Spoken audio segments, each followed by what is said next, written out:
filmes à vontade e um monte de coisa que pode ser bom ou pode ser ruim, depende do que você está fazendo lá dentro. Só que isso impede o teu desenvolvimento espiritual. Por que na embaixada a gente tem tantas atividades físicas? Por que a gente tem futebol? Por que a gente tem ping-pong? Querendo ou não, queima muita caloria. Vocês acham que é à toa? Vocês acham que aquilo ali é só momento de lazer? Vou revelar um segredinho para vocês. Talvez coisas que vocês nunca pararam para pensar. Vocês se divertem na embaixada? Sim, com certeza. Eu com 30 anos me divirto na embaixada. Que dirá vocês? Vocês praticam esporte? Vocês fazem uma série de atividades que trazem alegria para vocês? Sim. Agora, a embaixada é uma organização missionária. A gente está preparando jovens, crianças, para que se lá na frente Deus falar, olha só, vai lá para o interior do Mato Grosso pregar o Evangelho, vocês vão estar preparados fisicamente. Vocês vão chegar num lugar como esse, como missionários, servos de Deus, fazendo a vontade de Deus, preparados. Só que infelizmente, com essa tendência da gente se afastar dessas atividades da rua ou das nossas brincadeiras que a gente tinha antigamente, nós temos crianças e adolescentes cada vez mais cansados. Eu lembro que alguns dias atrás chegou um menino novo na embaixada, tinha 12 anos, se eu não me engano. A nossa embaixada funciona na segunda-feira da seguinte maneira: de 7 horas da noite até 8, 8 e meia, a gente tem um estudo, seja do manual, seja da Bíblia, algum estudo específico. Quando dá 8 e pouca, 8 e meia, a gente sobe para a quadra para jogar um futebol. De 8 e meia mais ou menos até 10 horas a gente joga bola. Dá 1 hora e meia para quem já fez as contas, mais ou menos 1 hora e meia de futebol. Beleza, o menino chegou a primeira vez lá, participou do estudo, subimos para a quadra. Quando deu 9 e meia, mais ou menos 1 hora de futebol, ele me procurou. Dá para ligar para fulana, que era a irmã da igreja que tinha levado ele para lá naquele dia. Dá para ligar para fulana para ela vir me buscar? Eu, cara, já vai embora já? Ele, porque eu já estou cansado. Irmãos, aquilo para mim foi um baque. Sabe quando você vê alguma coisa que não faz sentido para você? Você olhar um menino de 12 anos cansado com 1 hora de futebol, para mim uma cena como aquela não faz sentido. Porque eu cresci num lugar, num meio, em que a gente podia jogar futebol durante horas que a gente não cansava. Da onde está vindo esse cansaço dos nossos adolescentes, das nossas crianças? Seria da falta de prática daquilo que Deus quer, porque através do texto a gente vê que é da vontade de Deus que as crianças brinquem, que as crianças se divirtam, não só pelo fato de brincarem, mas pelo fato de se exercitarem. Então, em fase de crescimento, vocês, crianças e adolescentes, vocês vão crescer aí até 21 anos de idade, vocês não vão estar em fase de crescimento.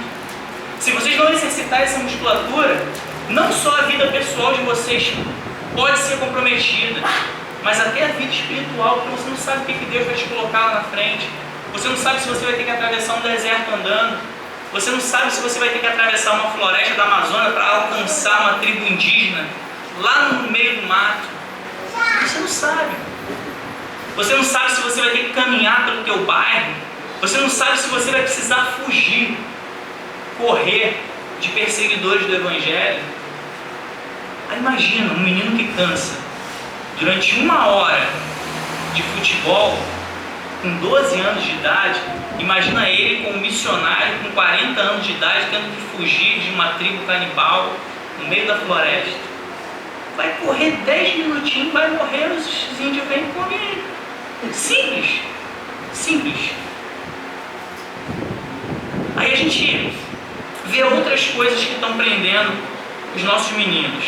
A gente entra na internet, eu particularmente tenho entrado mais para colocar algumas matérias no site e ver alguma coisa no Facebook, algumas mensagens. Ao passo que a gente vê as crianças e adolescentes, eles passam o dia inteiro na frente do computador. O que eles estão fazendo? O que eles estão fazendo nesse tempo todo? Será que é só vendo coisas que edificam? Será que é só mandando mensagens evangelísticas? Mas quando a gente faz isso, um linkzinho na internet, puxa o outro, que clica aqui, aí aparece o outro, você clica aqui, daqui a pouco você está num site que mostra coisas que não interessam para a nossa vida cristã. Isso é perigoso, porque é um tipo de coisa que vicia, depois você não consegue largar, e a tua vida espiritual vai só caindo. Daqui a pouco você se afasta de Deus e nem percebe. Então a gente percebe através desse texto aqui que a presença de Deus, ela nos garante a segurança para que a gente faça as diversões, para que a gente aprenda a palavra de Deus. E a gente vê que se a gente tem a presença de Deus na nossa vida, a gente tem segurança. E se com o passar do tempo cada vez menos crianças estão brincando nas ruas, uma conclusão que a gente chega é que cada vez menos a presença de Deus é uma verdade em nosso meio. Porque eu tenho certeza que muitos aqui dos antigos brincaram muito nas ruas e tinham determinada segurança, ou ao menos tinham a sensação de segurança. Hoje em dia nós não temos coragem de ficar o tempo todo na rua porque nós temos medo. E esse medo caracteriza a falta de Deus em nossas vidas.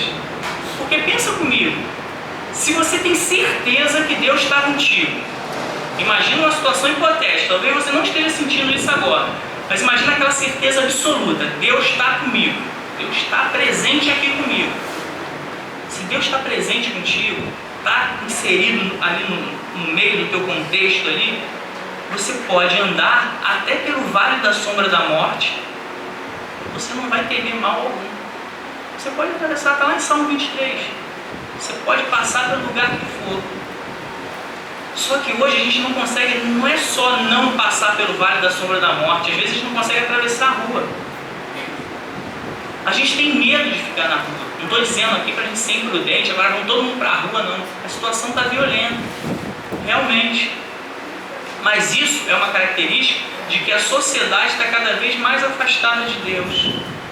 Cada vez mais as pessoas estão se distanciando de Deus. A gente tem a oportunidade de ler a Bíblia. Todo mundo tem uma Bíblia, se não tiver, é só chegar em qualquer igreja, pastor, me arruma uma Bíblia, eu não tenho uma Bíblia lá em casa. Vai ser arrumado, algum irmão vai dar uma Bíblia. A gente tem a oportunidade de se fortalecer na palavra de Deus, as pessoas estão cada vez lendo um monte de coisa, escrevendo um monte de coisa, assistindo um monte de vídeos, assistindo um monte de filmes, mas tudo isso fora da direção de Deus. Aí depois acontece um monte de coisa ligada à violência, aí vai questionar Deus. Por que Deus não protege? Por que Deus não está aqui defendendo a gente para a gente ficar nas ruas brincando? É a mesma coisa que aconteceu aqui no texto. A gente vê que Deus antes não estava junto do povo porque o povo estava fazendo coisa errada. E diversas vezes na Bíblia a gente vai ver isso. Quando o povo está junto de Deus, ou Deus está dentro do povo, o povo podia ficar livre, não tinha inimigo que pudesse combater o povo, ia perder. Se alguém levantasse para fazer alguma coisa contra o povo de Deus, seria derrotado. Agora, quando o povo se afastava de Deus, começava a se envolver com pessoas de outras doutrinas, quando o povo começava a se envolver com idolatria, começava a fazer lá qualquer outra coisa que desagradava a Deus, chegava um ponto que Deus se afastava e Deus liberava um inimigo para atacar o povo de Deus. E assim, da mesma forma. Se hoje nós não temos segurança, é porque, de um modo geral, olhando de forma ampla o Rio de Janeiro, nosso bairro, Realengo, Padre Miguel, Bangu, se a gente não tem essa liberdade para ficar tranquilo, é porque a sociedade como um todo não tem buscado a Deus. O que a gente tem hoje é a presença de Deus individualmente na vida de cada um. Tem vezes que eu ando sinceramente num lugar, às vezes perigoso, mas eu sinto tão tranquilo. Às vezes eu tenho que ir num lugar mais perigoso, até por conta do meu trabalho, mas eu sinto uma paz, porque eu sei que individualmente, naquele momento, eu estou ligado com Deus, sei que Deus está presente, então eu procuro fazer as minhas atividades. Mas enquanto a nossa sociedade não se voltar para Deus, isso aí vai continuar dessa forma para pior. Vai continuar se agravando cada vez mais. E nós vamos ter cada vez mais crianças e adolescentes presos dentro de casa, sem poder sair para brincar na rua. Talvez algumas crianças aqui não devem saber o que é arrancar um pedaço da ponta do dedo chutando o asfalto, tentando acertar a bola.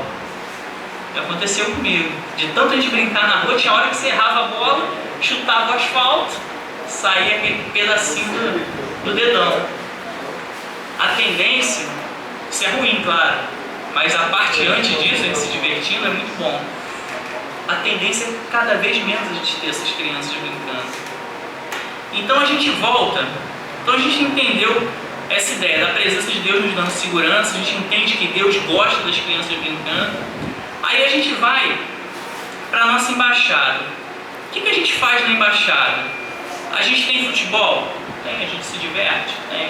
A gente tem ping-pong, a gente faz viagens, a gente faz visitas, faz um monte de atividades que certamente ninguém conseguiria fazer dentro de casa.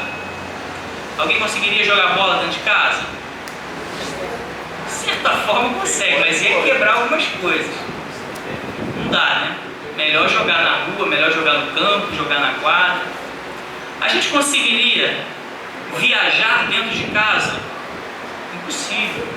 Então, se for viajar pela internet, é o que muita gente faz. Vou dar um pulinho ali em Israel. Aí vai lá no Google Maps, aí vai lá no Google Maps e visita Israel. Eu vou agora pro Azerbaijão. Aí vai lá no Google Maps, vai lá onde você quiser pela internet. Só que as viagens missionárias que o apóstolo Paulo fazia e tantos outros missionários faziam, não eram pela internet.